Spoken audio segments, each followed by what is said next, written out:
The investigation into the deaths of Rene Baterbonia and Divine Adili continues with several former and current members of the Ateneo Blue Eagles appearing before authorities.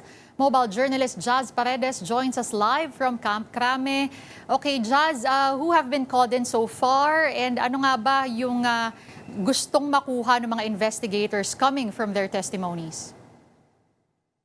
Yes, Denise, no, pasado 8:00 ng umaga nga kanina nagsimulang magsidatingan ang mga players, mga dating players mula sa Ateneo basketball team at matapos yan silang imbitahan ng CIDG na humarap nga dito sa kanilang tanggapan upang isalaysay yung kanilang mga naging karanasan sa mga nagdaang team building sa ilalim ng pamumuno ng dating ng nag-resign na si head coach Tab Baldwin.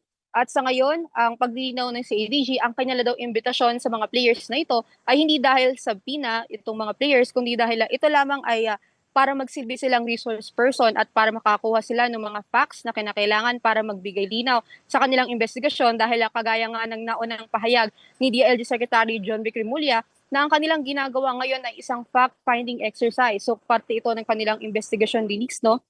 At itong mga manlalaro na ito, Denise, no, ang nakita natin is 10 silang dumating kanina, simula kaninang umaga until magtanghali. At itong mga nakita natin, ilan sa mga na-identify natin, yung ilan sa mga nagbahagi sa podcast ng kanilang naranasan ng military-like training.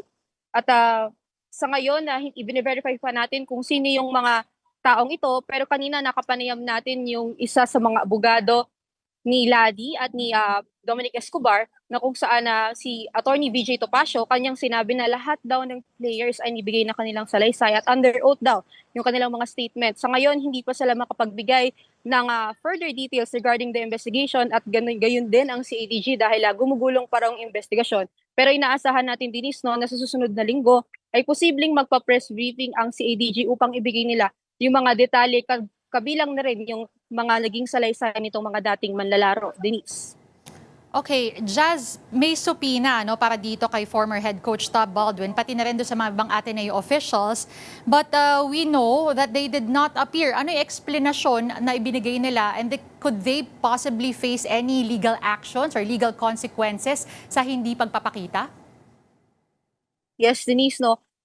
Matatandaan natin na ipinasabina itong si dating head coach Tab Baldwin at kabilang pa dito yung 4 na opisyal at tanging si Athletics Department Emmanuel Fernandez lamang ang nagpakita noong Lunes. At ayon kay Remulla, mag-i-issue sila ng pangalawang subpoena at ipapatawag sila sa Biyernes. So we're expecting na magpapakita na sila sa ikalawang patawag dito sa CADG sa Biyernes. Pero ayon din sa kanya na kung sa ikalawang beses na patawag sila through the subpoena at hindi sila magpakita, possible daw na i-recommenda nila na maglabas ng warrant for contempt order. Ito nga mga opisyal ng Ateneo oras na hindi sila magpakita. Pero sa ngayon, Denise, no, ang ating impormasyon ay posible namang bukas ay yung mga current players at yung mga players na nakasama doon sa team building sa Dipakulaw Aurora ang aasahan nating magpapakita sa tanggapan ng CADG office bukas. Denise.